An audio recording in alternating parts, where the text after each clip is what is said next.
ഐസ്ലാൻഡിലെ south റൂട്ടാണ് ഇന്ന് എടുത്തിട്ടുള്ളത്. നമ്മൾ ചെറിയ വണ്ടിയിലാണ്.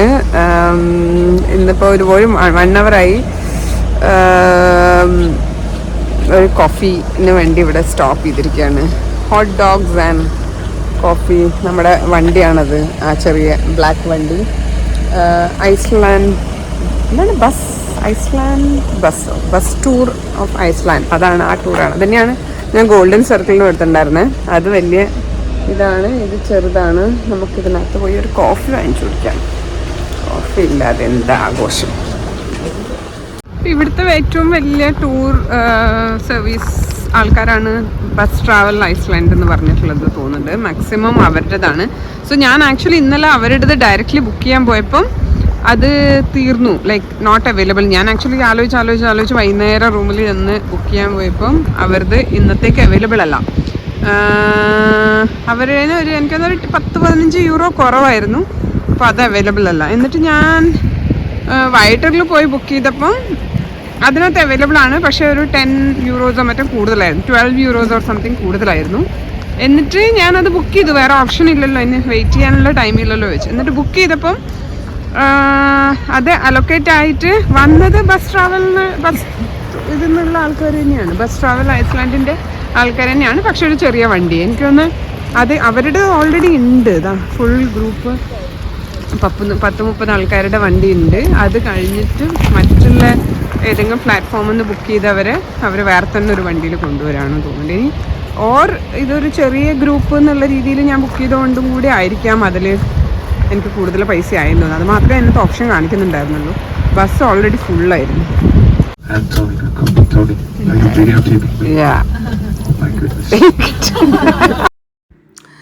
സോ നമ്മളെ വണ്ടിയിൽ അങ്ങനെ പോകുമ്പോൾ അവരതിൻ്റെ ഹിസ്റ്ററിയും ഡീറ്റെയിൽസും ആ കൺട്രീനെ കുറിച്ചും ആ ഒരു ട്രിപ്പിൽ നമ്മൾ കാണാൻ പോകുന്ന അതിനെ കുറിച്ചൊക്കെ എല്ലാം ഒത്തിരി ഡീറ്റെയിൽസ് പറയും.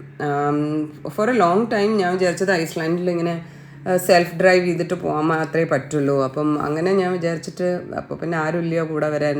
അപ്പോൾ ഐസ്ലാൻഡ് എങ്ങനെയും കാണാൻ പറ്റില്ലായിരിക്കും. പിന്നെ ഇത്രയും ഒരു ലോൺലി ആയിട്ടുള്ള ഒരു സ്ഥലത്തേക്ക് കൂടെ ഒരു വണ്ടി ഓടിച്ച്, അപ്പം അതൊരു കുറച്ചും കൂടി ഒരു സ്കെയറി എക്സ്പീരിയൻസ് ആയിട്ടാണ് തോന്നിയിട്ടില്ല. അപ്പോൾ ഒരിക്കലും അങ്ങനെ ചെയ്യാൻ പറ്റില്ലായിരിക്കും, ഐസ്ലാൻഡ് കാണാൻ പറ്റില്ലായിരിക്കും എന്നൊക്കെ ആയിരുന്നു എൻ്റെ മനസ്സിൽ. പക്ഷേ പിന്നെ ആരോട് ഇങ്ങനെ സംസാരിച്ചപ്പോഴാണ് ഇങ്ങനെ ടൂർ കമ്പനീസിന് ഉണ്ട് എന്നുള്ള കാര്യമൊക്കെ അറിയുന്നത്. പിന്നെ ഞാൻ അപ്പോൾ ഒരു ടൂർ പാക്കേജ് ബുക്ക് ചെയ്ത് പോകുമ്പോൾ ഭയങ്കര എക്സ്പെൻസീവാണ്. അപ്പോൾ നമ്മൾ സോളോ ട്രിപ്പ് ചെയ്ത് പോകുമ്പോൾ അവിടെ എത്തിക്കഴിഞ്ഞാൽ നമുക്ക് അതിൻ്റെ ഓരോ ഡയറക്ഷനിലേക്കും ഡേ ടൂർസ് ഉണ്ട്, which is little more cost effective. Cheap എന്ന് പറയാൻ പറ്റില്ല, കാരണം എനിക്ക് ഓരോ സ്ഥലത്തേക്ക് ഓരോ ഡേ ടൂറും 10,000, 12,000, 14,000 അങ്ങനെയൊക്കെ ആയിരുന്നു ആ ടൈമിൽ. കുറച്ച് എക്സ്പെൻസീവ് തന്നെയാണ്, എന്നാലും കാണാനുള്ള ഓപ്ഷൻ ഉണ്ട്. ഇവിടെ കടയിൽ എല്ലാ കാര്യങ്ങളും ഉണ്ട്. ഇവിടുത്തെ പാൻ കേക്കൊക്കെ ഭയങ്കര ഫേമസ് ആണെന്ന് പറഞ്ഞു. കോഫി ഇവിടുന്ന് നമ്മൾ തന്നെ വാങ്ങിക്കുകയാണോ വേണ്ടത്? കോസ്റ്റ കോഫി ഉണ്ട്.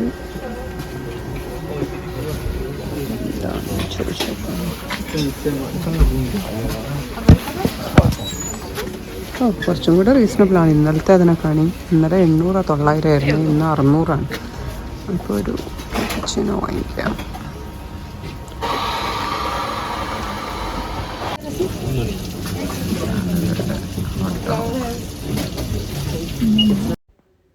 ഇപ്പോൾ ഈ ബസ്സിൽ ഡേ ടൂറിന് പോകുമ്പോൾ നമുക്ക് നമ്മുടെ സ്വന്തമായിട്ട് ഡ്രൈവ് ചെയ്ത് പോകുന്ന പോലെ നല്ലൊരു സ്ഥലം കണ്ടാൽ അവിടെ നിർത്താനോ അങ്ങനെ എക്സ്പ്ലോർ ചെയ്യാനോ ഉള്ള ഓപ്ഷൻ ഇല്ല.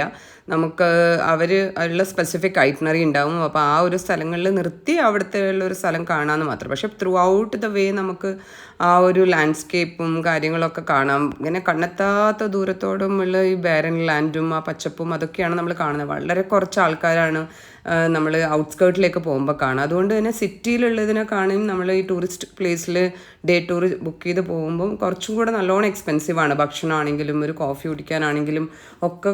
കാരണം അവിടെ അത്രയും ടൂറിസ്റ്റ് മാത്രമാണ് അവിടെ വരുന്നത്. അവിടെയുള്ളൊരു നോർമൽ പബ്ലിക്കിന് വേണ്ടിയിട്ടുള്ള അവരുടെ ഒരു ഡേ ടു ഡേ യൂസിനുള്ള കാര്യമല്ല. അപ്പം അവിടെ എന്ത് ഭക്ഷണമാണെങ്കിലും ഒക്കെ നല്ലോണം എക്സ്പെൻസീവാണ്. അതുകൊണ്ട് ഐസ്ലാൻഡിൽ ത്രൂ ഔട്ട് ട്രാവൽ ചെയ്യാമെന്ന് പറഞ്ഞു കഴിഞ്ഞാൽ കുറച്ച് പോക്കറ്റ് കാലിയാവുന്ന ഒരു സ്ഥലമാണ്. പക്ഷേ കാണാൻ അത്രയും ബ്യൂട്ടിഫുൾ ആണ് ഇതാണ്. The best thing to do is self drive, അല്ലെങ്കിൽ നമ്മൾ സ്വന്തമായിട്ട് വണ്ടി കൊണ്ടുപോയി അങ്ങനെ ട്രാവൽ ചെയ്യുന്നതായിരിക്കും കുറേ കൂടെ നല്ലത്. അത് കുറേ കൂടെ ഓപ്പർച്യൂണിറ്റീസ് ഉണ്ട്, വേണമെങ്കിൽ നമുക്കൊരു സ്ഥലത്ത് താമസിക്കാം അങ്ങനെയൊക്കെ. പക്ഷേ നമ്മൾ ഡേ ടൂർ ബുക്ക് ചെയ്ത് പോകുമ്പം ആ ഒരു സ്പെസിഫിക് ഐറ്റിനറിയും കാണാം, ആ സ്ഥലങ്ങളൊക്കെ കാണാം എന്നുള്ളൊരു ഓപ്ഷൻ മാത്രമാണ്. അപ്പോൾ വാട്ടർഫോളാണ് നമ്മുടെ ഫസ്റ്റ് വ്യൂ പോയിന്റ് സ്റ്റോപ്പ്. ഇതിലേ കൂടെ ആൾക്കാർ കയറി മുകളിലേക്ക് പോകുന്നതാണ്. 450 500 സ്റ്റെപ്സ് ഉണ്ട്. പിന്നെ വാട്ടർഫോൾ. മഴ പൊടിയുന്നുണ്ട്. അയ്യോ, മഴ പൊടിയാൻ തുടങ്ങി. ഫസ്റ്റ് സ്റ്റെപ്പിൻ്റെ ഇത് കാണാൻ തന്നെ നല്ല രസമുണ്ട്. കയറി കയറി കയറി കയറി അതിൻ്റെ മുകളിലെത്തി അതിൻ്റെ മുകളിൽ അവിടെ നിന്ന് ആൾക്കാർക്ക് കാണാം. മഴ പൊടിയുന്നുണ്ട് ഇപ്പം. ആ വാട്ടർഫോളിൻ്റെ വെള്ളം തന്നെ കുറച്ച് ദൂരം വരെ അത് സ്പ്രേ ചെയ്യുന്നുണ്ട്. നമുക്ക് അങ്ങോട്ട് പോയി നോക്കാം. കയറി ഇറങ്ങാൻ ഒരു 20-25 മിനിറ്റ്സ് മിനിമം വേണ്ടി വരുന്ന പറഞ്ഞിട്ടുള്ളത്. നോക്കാം. അതിൻ്റെ അടുത്ത് റെയിൻബോ ഉണ്ടോ? ഇവിടുത്തെ മിക്ക വാട്ടർഫോളിൻ്റെ അടുത്ത് ഇങ്ങനെ റെയിൻബോ വേണം. ഭയങ്കര ബ്യൂട്ടിഫുൾ ആയിട്ടുള്ള റിഫ്ലക്ഷനകത്തുനിന്ന് റെയിൻബോ കാണാം. ഭയങ്കര ക്ലിയർ ആയിട്ട് കാണാം. ആൾക്കാർ നടന്ന് കയറി പോകുന്നത് കാണാം.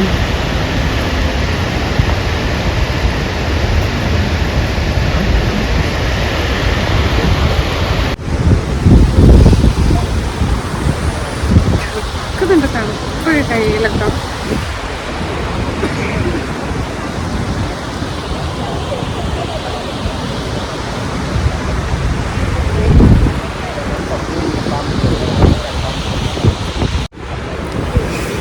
പിന്നെ ഒരു കാര്യം തോന്നിയിട്ടുള്ളത്, ഇപ്പം ഈ എന്താ പറയുക, ഇങ്ങനെ കാണുന്ന വാട്ടർഫോൾസ് ആണെങ്കിൽ ഇതൊക്കെ നമ്മുടെ നാട്ടിലുണ്ട്. ലൈക്ക് റെയിൻബോ വാട്ടർഫോളൊക്കെ നമ്മൾ മേഘാലയ പോയി കഴിഞ്ഞാൽ ആ ഡബിൾ ഡെക്കർ ബ്രിഡ്ജിൻ്റെ അത് കഴിഞ്ഞിട്ട് പിന്നെയും മുന്നോട്ട് പോയി കഴിഞ്ഞാൽ ഒരു റെയിൻബോ വാട്ടർഫോൾ തന്നെ പറഞ്ഞിട്ടുണ്ട്. അത് ഇങ്ങനെ താഴെ വീഴുന്നിടത്ത് റെയിൻബോ കാണാൻ പറ്റും മിക്ക സമയത്തും. അപ്പം അങ്ങനെ മിക്ക ഇപ്പോൾ ഇന്നലെ കണ്ട വാട്ടർഫോൾ ആണെങ്കിൽ നമ്മൾ അതിരപ്പള്ളി വാട്ടർഫോളിൻ്റെ ഒക്കെ അത്രയും വലിയ അതുപോലെ ഏകദേശം അതുപോലെയൊക്കെ തന്നെയാണെന്ന് തോന്നുന്നുണ്ട്.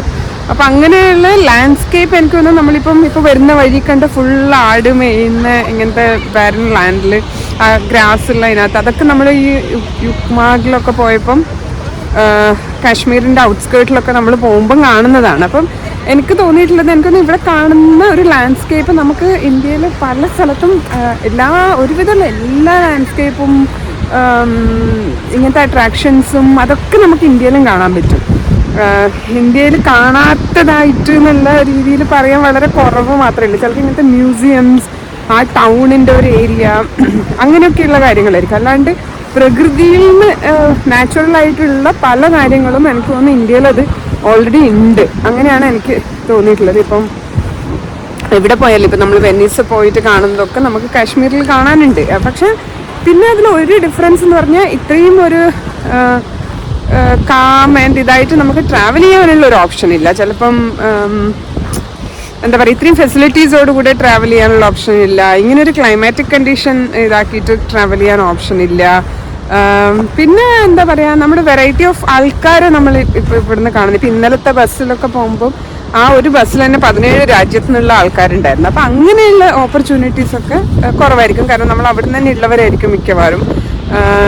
പിന്നെന്താ, ഇത്രയും different varieties of food explore ചെയ്യാനുള്ള ഓപ്ഷൻ കിട്ടുന്നുണ്ട്.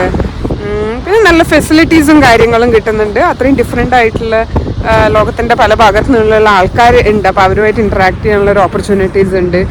അങ്ങനെയൊക്കെയുള്ളൊരു പിന്നെ എന്താ നല്ല വെതർ കണ്ടീഷനിൽ ഇപ്പോൾ യൂറോപ്പിലൊക്കെ UK ത്രൂ ഔട്ട് ട്രാവൽ ചെയ്തപ്പോൾ നല്ല എക്സലൻറ്റ് വെതർ കണ്ടീഷനായിരുന്നു. അപ്പോൾ നമ്മളിങ്ങനെ ചൂടത്തും എന്താ പൊല്യൂഷനും അങ്ങനെ ക്വാളിറ്റി ഓഫ് ദാറ്റ് ട്രാവൽ അത് ഭയങ്കര ഡിഫറെൻ്റ് ആണെന്നുള്ളൊരു കാര്യമാണ് എനിക്ക് തോന്നിയിട്ടുള്ളത്. അല്ലാണ്ട് ഈ കാണുന്നൊരു നമ്മൾ കാണുമ്പോൾ വാവെന്ന് തോന്നും. പിന്നെന്താ വോൾക്കാനിക് ഇതൊക്കെയുള്ള ഒരുപാട് ഹിസ്റ്ററി ഡിഫറെൻ്റ് ആണ്. പക്ഷേ ഇപ്പോൾ വോൾക്കാനിക് എറപ്ഷൻ എന്ന് പറയുമ്പോൾ ഇപ്പം അത് ഫ്യൂം ചെയ്യുന്നൊന്നുമില്ല. ഇപ്പം കാണുമ്പോൾ ഒരു മൗണ്ടെയിൻ പോലെ തന്നെയാണുള്ളത്. അങ്ങനെ ഒരുവിധമൊക്കെ ഉള്ള എല്ലാ ലാൻഡ്സ്കേപ്പും India is blessed to have such landscape എന്നാണ് എനിക്ക് ഇത്രയും രാജ്യങ്ങളിൽ ട്രാവൽ ചെയ്തിട്ടുള്ള ഇത്രയും ത്രൂ ഔട്ട് ഇന്ത്യയിൽ ട്രാവൽ ചെയ്തിട്ട് എനിക്ക് പറയാനുള്ളത്. പക്ഷേ അതിൽ ഡിഫറെൻ്റ് ആയിട്ടുള്ളത് ഈ ഞാൻ പറഞ്ഞ കാര്യങ്ങളൊക്കെയാണ്. ഡിഫറെൻറ്റ് ആൾക്കാർ, ഡിഫറെൻ്റ് ആയിട്ടുള്ള കൾച്ചർ, ഡിഫറെൻ്റ് ആയിട്ടുള്ള food, the quality of services, എന്താ ക്വാളിറ്റി ഓഫ് അവർ സിറ്റി, പിന്നെ മ്യൂസിയംസ് അങ്ങനെയൊക്കെയുള്ള കാര്യങ്ങൾ എനിക്ക് നമ്മുടെ നാട്ടിൽ വളരെ കുറവാണ്. അത് മെയിൻറ്റെയിൻ ചെയ്തിരിക്കുന്ന രീതിയും അതൊക്കെ, പിന്നെ കണക്ടിവിറ്റി അങ്ങനെയൊക്കെയുള്ള കാര്യങ്ങൾ, അല്ലെങ്കിൽ സിറ്റീൻ്റെ ഒരു ഓവറോൾ അവരുടെ ഒരു ടൗണിൻ്റെ ഒരു എന്താ പറയുക ഒരു കൺസ്ട്രക്ഷൻ, പിന്നെ ഫ്രീഡം, കുറച്ചും കൂടെ കാം ആൻഡ് യുനോ നമുക്ക് വേണ്ട രീതിയിൽ നമുക്ക് ട്രാവൽ ചെയ്യാൻ പറ്റുന്ന അങ്ങനെയൊക്കെയുള്ള കാര്യങ്ങൾ. അല്ലാണ്ട് ഒരു ഭൂമിൻ്റെ ഗിഫ്റ്റഡ് ആയിട്ടുള്ള കാര്യങ്ങൾ എനിക്കൊന്ന് ഏതൊരു രാജ്യത്തിനെക്കാളും കൂടുതൽ അത് ഇന്ത്യയിൽ തന്നെ ഉണ്ട് എന്നുള്ളതാണ് ഞാൻ മനസ്സിലാക്കിയിട്ടുള്ളൊരു കാര്യം. ഇതിൻ്റെ ചുറ്റും കാണുന്ന ഇതാണ് കുറേ പശുക്കളും ആടും, അതിന് ഷീപ്പാണ്, ഷീപ്പും കുറച്ച് ഹൗസസും. ഇതൊരു രസമാണല്ലേ. ഈ ഇങ്ങനെ റൗണ്ടായിട്ട് ഇതാക്കിയിരിക്കുന്നത് അത് അവരുടെ പുല്ലാണ്, പിന്നത്തെ സമയത്തേക്ക് സ്റ്റോർ ചെയ്ത് വെക്കുന്നതാണ്. And the waterfall.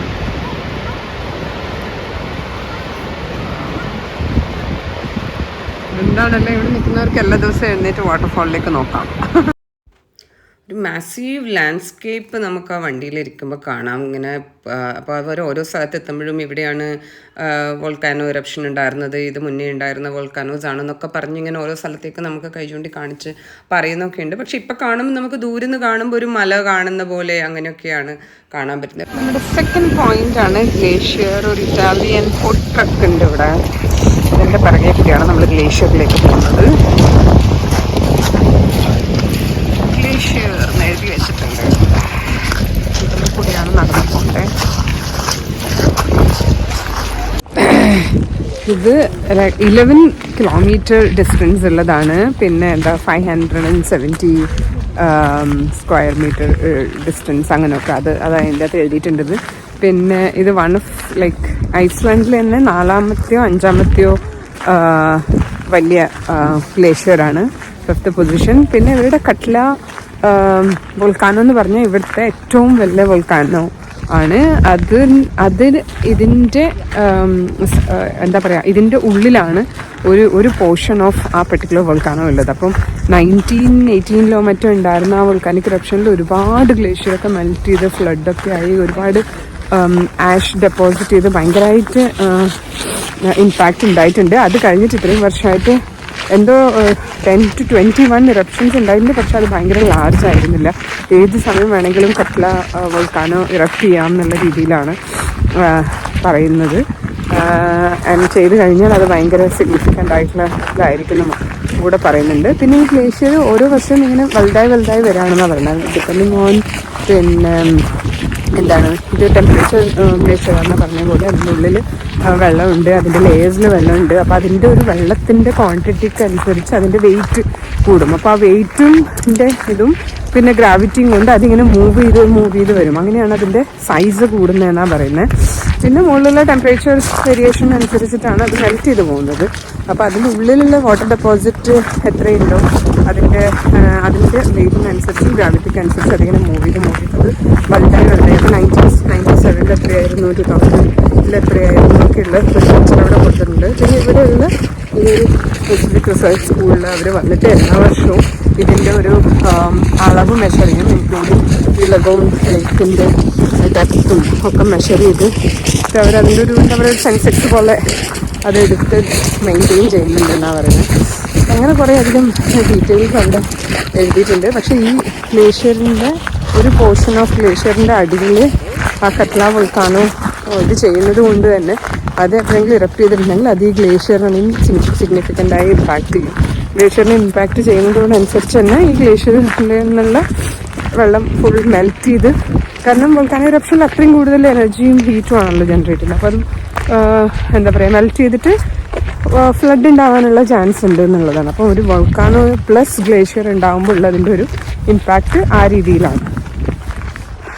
അങ്ങനെ അത്രയൊക്കെയാണ് ഡീറ്റെയിൽസ് എനിക്ക് അവിടുന്ന് വായിച്ചപ്പോൾ മനസ്സിലാക്കാൻ പറ്റിയത്. ഭയങ്കര ഇൻട്രസ്റ്റിംഗ് ആണ് കാണാൻ. ഇവിടെ നോക്കുമ്പോൾ ഐസ് ഡെപ്പോസിറ്റ്സ് പോലെ അതിങ്ങനെ എന്താ ഓരോ പ്രാവശ്യവും വന്ന് ഇങ്ങനെ ലെയറായി വന്ന് ഡെപ്പോസിറ്റ് ചെയ്യുന്നത്. അപ്പോൾ ഇങ്ങനെ ഓരോ ലെയറായിട്ടാണ് കാണാൻ പറ്റുന്നത്. നമുക്ക് ഇവിടുന്ന് നോക്കുമ്പോഴും ഇങ്ങനെ വരഞ്ഞിരിക്കുന്ന പോലെ കാണാം. അല്ലാണ്ട് എന്താ ഒരു നല്ല ഈവൻ ആയിട്ടുള്ളതല്ല അതിൻ്റെ സൈഡിലുള്ള പോർഷൻ. കാണാൻ ഗ്ലേഷ്യർ അവിടെ പോയിട്ട് വരുന്ന ആൾക്കാർ കുറേ ആൾക്കാർ ഇങ്ങോട്ട് തിരിച്ചു വരുന്നുണ്ട്, ചില ആൾക്കാർ അങ്ങോട്ട് പോകുന്നുണ്ട്. ഗ്ലേഷ്യർ ഹൈക്കിങ് അങ്ങനെയൊക്കെയുള്ള ആക്ടിവിറ്റീസ് ഇവിടെ നടക്കാറുണ്ട്.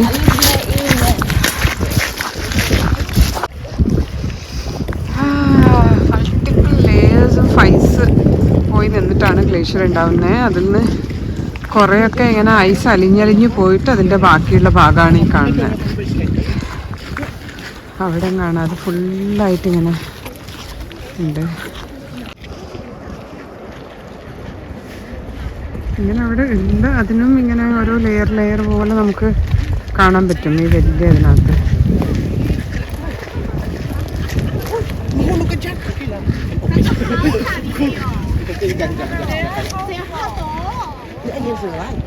ഗ്ലേഷ്യറാണ് സൗത്ത് സൈഡിലേക്കുള്ള ട്രിപ്പിലെ ഒരു പ്രധാനപ്പെട്ട ഐറ്റം. ഇവിടെ ഉള്ളത് മുഴുവൻ അലിഞ്ഞു പോയി ആ വെള്ളം ഇങ്ങനെ ഒഴുകുന്നേ കാണുന്നത്.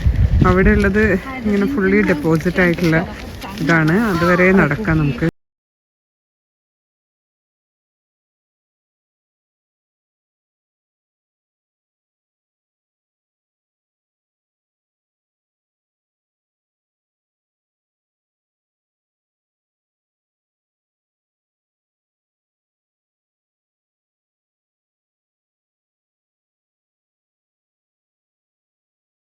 അപ്പോൾ എന്താ ഈ ഗ്ലേഷ്യർ വാക്ക് എന്നൊക്കെ പറഞ്ഞിട്ട് തന്നെ ഒരു എന്താ ഇതുണ്ട്. ലൈക്ക് നമ്മൾ സൈറ്റ് സീയിങ്ങിന് ബുക്ക് ചെയ്യാൻ വേണ്ടി ഓൺലൈനിൽ നോക്കുമ്പോൾ തന്നെ ഇതങ്ങനെ രജിസ്റ്റർ ചെയ്യാൻ പറ്റും. അപ്പോൾ അവരുടെ കൈ കാണുന്ന അതിൻ്റെയൊക്കെ പേര് എനിക്ക് ഓർമ്മയില്ല. സൂറൊക്കെ ആയിരിക്കും കുറച്ചും കൂടെ നന്നായിട്ട് ഓർമ്മയുണ്ടാവും. അപ്പോൾ അത് ഈ ഐസിൽ ഭയങ്കരമായിട്ട് അത് സ്ലൈഡ് ചെയ്ത് പോകുന്നതല്ല. അപ്പം അതിനിങ്ങനെ കുത്തി അതിൻ്റെ ആ ഒരു കുഞ്ഞൊരു മഴ പോലത്തെ സാധനം കാണാം. അതിങ്ങനെ കുത്തിയിട്ടാണ് അതിൽ കുറച്ചും കൂടെ നമ്മളതിൽ ഗ്രിപ്പ് ഇതാക്കുക. അല്ലെങ്കിൽ നെക്സ്റ്റ് കാല് വെക്കാൻ വേണ്ടി കുറച്ചത് കുത്തി അതിനൊന്ന് പൊസിഷൻ ആക്കിയിട്ടാണ് നമ്മളത് യൂസ് ചെയ്യുക. പിന്നെ അതുകൂടാണ്ട് കാലിൻ്റെ അടിയിൽ ഷൂവിൻ്റെ അടിയിൽ ഫിറ്റ് ചെയ്യുന്ന ടൈപ്പ് ഒരിത്. എന്താണ് അതിൻ്റെ ഒരു പേര്? ഈശ്വര, ഞാനതൊക്കെ ഉപയോഗിച്ചായിരുന്നു. ബേസ് ക്യാമ്പിൽ നമ്മൾ ഗ്ലേഷ്യർ ത്രൂ ആണ് പോയത്. അപ്പോൾ അന്നേരം ഞങ്ങളത് ഉപയോഗിച്ചിട്ടുണ്ടായിരുന്നു. അതിങ്ങനെ മൊന പോലെ ഉണ്ടാവും, ലൈക്ക് മെറ്റലിൻ്റെ ആണ് അതിൻ്റെ അടിയിൽ. അപ്പോൾ മൊന പോലെയാണ്. അപ്പോൾ നമ്മൾ കാല് വെച്ച് കഴിഞ്ഞാൽ അതിനുള്ളിൽ ഹോൾ ആക്കിയിട്ട് അതിങ്ങനെ ഗ്രിപ്പ് കിട്ടും. അല്ലാണ്ട് നമ്മൾ നോർമൽ ഷൂട്ട് കഴിഞ്ഞാൽ അതിങ്ങനെ തെന്നിപ്പോവും. അത് ഭയങ്കര സ്ലിപ്പറി ആയിരിക്കും. അതിന് നമ്മൾ നോർമൽ ട്രക്കിംഗ് ഷൂ കൊണ്ട് പോയി കഴിഞ്ഞാൽ അതിനകത്ത് കയറാൻ പറ്റില്ല. അപ്പോൾ ഇതുണ്ടെങ്കിൽ പിന്നെ അത് നമ്മളിങ്ങനെ വെച്ചിട്ട് കാലിങ്ങനെ അമർത്തുമ്പോൾ കുറച്ചും കൂടെ അതിൻ്റെ ഉള്ളിലേക്ക് പോയിട്ടാണ് നമുക്ക് ഗ്രിപ്പ് കിട്ടാൻ. അപ്പോഴാണ് നമ്മൾ അടുത്ത കാലെടുത്ത് വെക്കുക. പിന്നെ എനിക്കൊന്ന് അവർക്ക് സേഫ്റ്റി ആയിട്ട് കുറേ ഇങ്ങനെ കെട്ടി കയറും അങ്ങനെയൊക്കെ ഉണ്ടാവുമായിരിക്കും. അപ്പോൾ അതിൻ്റെ കെട്ടേണ്ടത് ഇങ്ങനെ ഇതിലൊക്കെ ഫിറ്റ് ചെയ്തിട്ടുണ്ട്. അങ്ങനെ ഫുൾ സേഫ്റ്റി മെഷേഴ്സ് കൂടിയായിരിക്കും അവർ ചെയ്യുന്നുണ്ടാവുക. So it's an experience. ഞങ്ങൾ ഒരു ദിവസം ഫുൾ എവറസ്റ്റ് ബേസ് ക്യാമ്പ് ചെയ്തപ്പോൾ നമ്മൾ നോർമൽ റൂട്ടല്ല എടുത്തത്, ചോല പാസ് റൂട്ടാണ് എടുത്തത്. അപ്പോൾ ചോല പാസ് റൂട്ടിലൂടെ പോയപ്പോൾ ഒരു 1 day ഫുൾ ഗ്ലേഷ്യർ ആയിരുന്നു. And almost like I think through out the distance ഞങ്ങൾ രണ്ടുപേരും മാത്രമായിരുന്നു. നല്ല തണുപ്പ്, എവിടെ ഇരിക്കാനും പറ്റില്ല എന്നുള്ള അവസ്ഥ. കുറേയൊക്കെ ഇങ്ങനെ കയറാനുണ്ടായിരുന്നു. കയറാനുള്ളടത്ത് ഇങ്ങനെ കയറ് കെട്ടിയിട്ടുണ്ടായിരുന്നു. അപ്പം പിടിച്ച് കയറാം. എന്നാലും ഈ ഗ്ലൗസും ഇതൊക്കെ ഇട്ടിട്ട് നമുക്ക് കയറാനും ആക്കാനും ഒക്കെ ഭയങ്കര ബുദ്ധിമുട്ടാണ്. ഗ്ലേഷ്യറിൽ കയറി കഴിഞ്ഞിട്ട് പിന്നെ നടന്ന് കുറച്ച് ദൂരമൊക്കെ ഇങ്ങനെ നമ്മൾ ഒരാളങ്ങോട്ടും ഒരാളിങ്ങോട്ടും നടക്കുന്ന പോലെ നടന്ന് കാണാനേ ഇല്ല. ഇങ്ങനെ പുക വന്ന് മൂടി ഒരു വല്ലാത്ത ചോള ബസ്സിലെ കൂടെ എവറസ്റ്റ് ബേസ് ക്യാമ്പ് ചെയ്ത് കഴിഞ്ഞാൽ എന്താ പറയുക, എവറസ്റ്റ് ബേസ് ക്യാമ്പ് ചെയ്തു എന്നുള്ള ഒരു അതിൻ്റെ ഒരു മാസീവ് ആയിട്ടുള്ളൊരു എക്സ്പീരിയൻസ് കിട്ടും നമ്മൾ നോർമൽ റൂട്ടിലേക്ക് കൂടെ ചെയ്യുന്നതിന് പകരം. കുറച്ച് നല്ല രീതിയിൽ അഡ്വഞ്ചറസ് ആണ്, കുറച്ചും കൂടി ട്രിക്കിയാണത്. ആ 2 ദിവസം നല്ല പണിയായിരുന്നു ഞങ്ങൾക്ക്.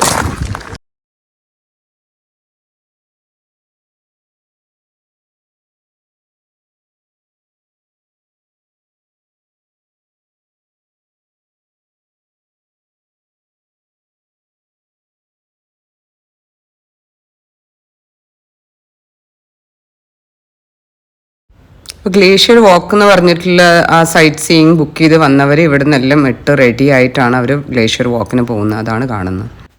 ഇപ്പോൾ ഒരേ ടൂർ ഏജൻസി തന്നെ മൾട്ടിപ്പിൾ ടൈമിൽ അങ്ങനെ അത് ചെയ്യിക്കുന്നുണ്ടാവും. അപ്പം ചില ആൾക്കാർ ഇങ്ങനെ ഓൾറെഡി നേരത്തെ വന്ന് അത് ചെയ്തിട്ട് തിരിച്ചു പോകുന്ന ആൾക്കാർ കാണാം. അപ്പോൾ ആ തിരിച്ചു വരുന്ന ആൾക്കാരുടെ കയ്യിലൊക്കെ അവരുടെ സേഫ്റ്റി എക്വിപ്മെൻറ്റ്സും ഒക്കെ കാണാം. അപ്പം ഇത്രയും ആൾക്കാർ അത് ചെയ്തിട്ടാണ് വരുന്നത്. കുറച്ച് അഡ്വഞ്ചറസ് ആയിട്ടുള്ളൊരു കാര്യമാണ്. കുറച്ച് നല്ല ഈ ഗ്ലേഷ്യറിന്റെ ഉള്ളില് പിന്നെ വെള്ളത്തിന്റെ പിന്നെ വെള്ളം ഉണ്ടാവുന്ന പറയുന്നത്. അപ്പൊ അത് മുകളിൽ മാത്രമേ ഫ്രീസ് ആയിട്ടുണ്ടാവുള്ളൂ, ഉള്ളില് വെള്ളം ഉണ്ടാവും. പടിയിലൊക്കെ അത് ഒഴുകുന്നുണ്ടാവുന്നൊക്കെ ഉള്ള രീതിയിലാണ്. ഇവിടെ വരെ പോകാന് പെർമിഷനുള്ളൂ. ഇവിടുന്ന് മുന്നോട്ട് പോകുന്നവരാണ് എന്താ പറയുക ഇതൊക്കെ ചെയ്യാൻ വേണ്ടി പോകുന്നവരാണ്. എല്ലാവരും പോകുന്നൊക്കെ ഉണ്ട്, പക്ഷെ ഇവിടെ വരെയാണ് പെർമിറ്റഡ്. ഇത് ഗ്ലേഷ്യറിൽ കുന്നിൻ്റെ ഒക്കെ നടുവിൽ ഐസിങ്ങനെ കുറേ ഇങ്ങോട്ട് താഴോട്ടൊക്കെ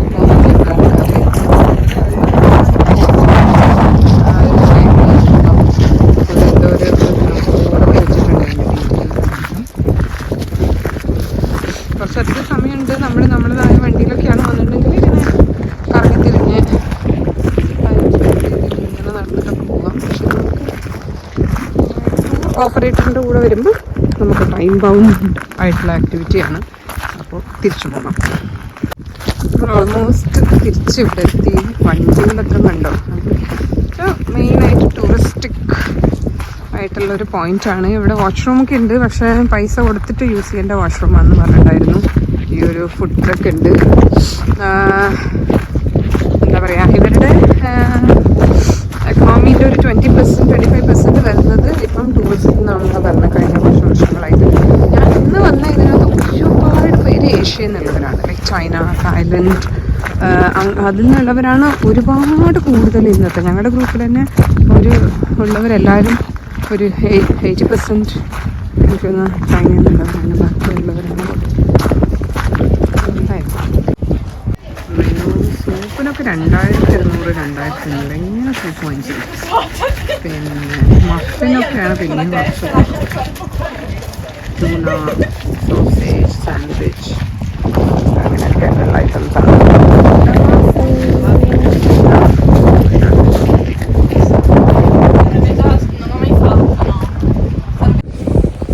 നമ്മളുടെ മൂന്നാമത്തെ പോയിന്റാണിത്. ബ്ലാക്ക് സാൻഡ് ബീച്ച് എന്ന് പറയുന്ന ഒരു പോയിന്റിലാണ്. ഫുൾ ഇതും ടൂറിസ്റ്റിക് ഇതിനകത്തുള്ള സൗത്ത് സൈഡിലേക്ക് വരുമ്പോൾ ഉള്ള ഒരു വ്യൂ പോയിന്റാണ്. കുറച്ച് ഹാഷാണ് സീ, അതുകൊണ്ട് അധികം അടുത്തോട്ട് പോകാൻ പാടില്ല എന്ന് പറഞ്ഞിട്ടുണ്ട്. നമ്മൾ അസോസിൽ പോയപ്പോഴും ആ ബ്ലാക്ക് സാൻഡ് ബീച്ചിൻ്റെ അവിടുത്തെ സീ കുറച്ച് ഹാഷായിരുന്നു. പക്ഷേ അവിടെ ഒരുപാട് പേരിങ്ങനെ കുളിക്കാനും നോക്കാനും അങ്ങനെയൊക്കെ ഉണ്ടായിരുന്നു. ഇവിടെ അതൊന്നും ഇല്ല.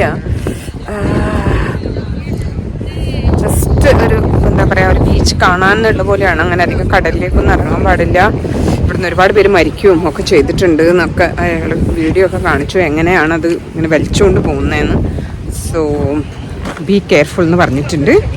അപ്പോൾ ഇതും പിന്നെ ഇത് കഴിഞ്ഞിട്ട് ഇവിടുന്ന് ലഞ്ചും കഴിച്ചിട്ടാണ് നമ്മൾ അടുത്ത ഡെസ്റ്റിനേഷനിലേക്ക് പോകാൻ പോകുന്നത്. കാണിച്ചു തരാം. Black sand beach. ഒരുപാട് ബേർഡ്സ് ഉണ്ട്. ഇതെന്ത് പക്ഷിയാണോ കറങ്ങിത്തിരിഞ്ഞ്? ഒരു കേവ് ഉണ്ട് അതിൻ്റെ അവിടെ, ഗുഹ. പിന്നെ അതൊക്കെ ഇങ്ങനെ ലെയറായി വന്ന് സെറ്റിലായ റോക്കിൻ്റെ ഉള്ളിലുള്ളൊരു കേവാണ്. അതിൻ്റെ അടുത്തേക്ക് പോവാം. കടലിലൊരു ഇങ്ങനെ ഒരു വലിയ കല്ലിങ്ങനെ ഒറ്റയ്ക്കിങ്ങനെ നിൽക്കുന്നുണ്ട്, ഒരു സ്തംഭം പോലെ. പിന്നെ ഇത് ബ്ലാക്ക് സാൻഡ് കണ്ടില്ലേ, ഭയങ്കര കളർ കറുകറുത്ത സാൻഡാണ്. കറുകറുത്ത സാൻഡാണിതാ. ഫുൾ കല്ലും പാറകളും ഒക്കെ ഉണ്ട്. കുറച്ചുകൂടെ അടുത്തോട്ട് പോവാം.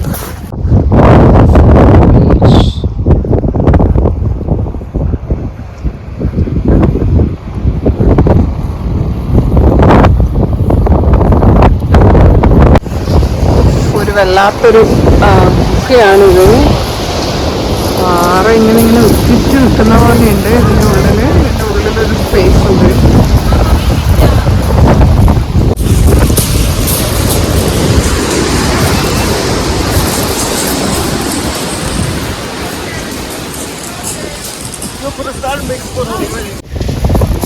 പാറേൻ്റെ ഉൾവശത്തിൻ്റെ ഒരു ടെക്സ്ചറാണ് ഈ കാണുന്നത്.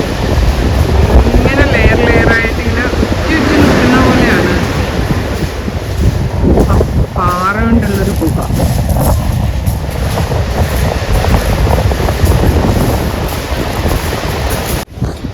പാറയുടെ ഇപ്പുറത്തെ സൈഡിലുള്ള അതിൻ്റെ ലേയേഴ്സ് ആയിട്ടുള്ള ഇത് കാണാം.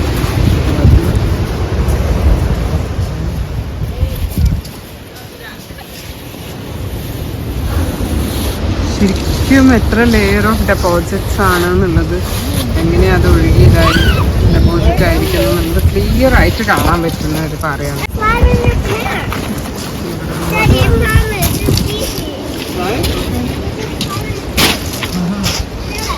ഇത് ഭയങ്കര വൈറ്റ് കളറുള്ളതാണ്. പിന്നെ അങ്ങോട്ടേക്ക് പോകുമ്പോൾ അത് കുറേം കൂടെ ബ്ലാക്ക് കളറുള്ള സ്റ്റോൺസ് ആണ്. കുറച്ചും കൂടെ വലിയ ലെയർ ഓഫ് ഡെപ്പോസിറ്റ്സ് ആണ്. ഇത് ഭയങ്കര മൈന്യൂട്ടായിട്ടുള്ള ലെയേഴ്സ് ആയിട്ടാണ് കാണുന്നത്, ചെറിയ ഇതായിട്ട്. ഇവിടുത്തെ പെബിൾസും എല്ലാം ഭയങ്കര ബ്ലാക്ക് ആണ്. ഇതെല്ലാം കറുത്തതായിട്ടുണ്ട്. ആ ഒരു മറ്റേ പട്ടീനെ വിടുന്നില്ല, അതാരാന്നറിയില്ല. അതിനെ അവരെടുത്ത് നിന്നിട്ട് കൈ പിടിച്ചു. ആൾക്കാർ ഇതിൻ്റെ മുകളിലൊക്കെ കയറി വരുന്നുണ്ട്. ഓ